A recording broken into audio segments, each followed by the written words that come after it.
N news मध्ये आपले स्वागत आहे। आपण पाहत आहात आदिवासी न्यूज वार्ता। आता पाहूयात सविस्तर वृत्त। दायक बातमी आहे, अत्यंत क्लेशदायक बातमी आहे, अत्यंत दुःखद बातमी आहे। नांदेड जिल्ह्यामधल्या किनवट आणि माहूर विधानसभा मतदारसंघाचे राष्ट्रवादी काँग्रेस पक्ष शरद पवार गटाचे माजी आमदार प्रदीप नाईक यांचं हृदयाच्या तीव्र झटक्याने हैदराबाद येथे इस्पितळामध्ये निधन झालेलं आहे। 69 वर्षाच्या प्रदीप नाईक यांनी सतत या मतदारसंघाचं 3 वेळा महाराष्ट्राच्या विधानसभेमध्ये प्रतिनिधित्व केलं। एक निष्ठावान नेता, एक शालीन सुसंस्कृत विनम्र नेता म्हणून त्यांची ख्याती होती। 18 पगड जातीच्या अनेक सर्वसाधारण कार्यकर्त्यांना त्यांनी सन्मानाचं पद दिलं। 18 पगड जातीचा नेता, बहुजनांचा नेता, बंजारा समाजाचा नेता म्हणून त्यांना ओळखलं जायचं।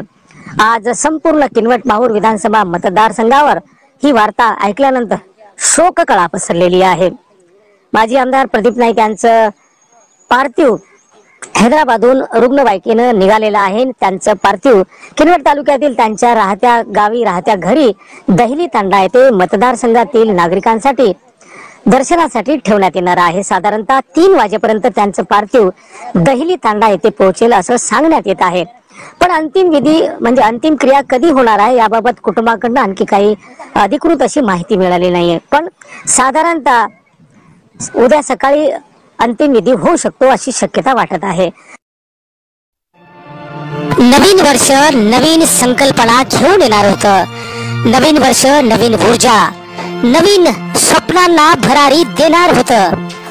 पण नवीन वर्षाच्या पहिल्याच दिवशी किनवट आणि माहूर विधानसभा मतदारसंघातील लोकप्रिय माजी आमदार प्रदीप नाईक यांचं देहवासन झाल्याची वार्ता सगळीकडे आली आणि संपूर्ण किनवट आणि माहूर विधानसभा मतदारसंघ शोक सागरात बुडाला। एक चारित्र्यवान, एक निष्कलंक, शालीन, सुसंस्कृत, विनम्र स्वभावाचे प्रदीप नाईक यांना सकाळी 5:20 हैदराबाद येथे देवाज्ञा झाली। अत्यंत दुःखद अशी ही घडी आहे। किनवट आणि माहूर सारख्या दुर्गम भागाचं म्हणजे या विधानसभा मतदारसंघाचं त्यांनी महाराष्ट्राच्या विधानसभेमध्ये 3 वेळा प्रतिनिधित्व केलं।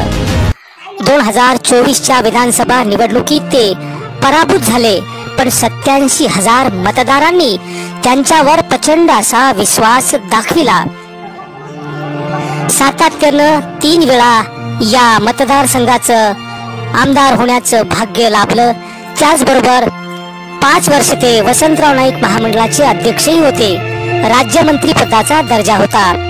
आपल्या राजकीय कार्यकाळामध्ये त्यांनी अनेक कार्यकर्त्यांना घडवलं। 18 पगड बहुजन जातीच्या सामान्य कार्यकर्त्यांना त्यांनी मानाचं सन्मानाचं पद दिलं।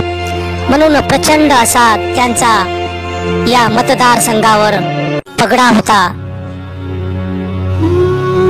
निष्ठा, इमानदारी काय असतं याचं मूर्तिमंत उदाहरण म्हणजे माजी आमदार प्रदीप नाईक।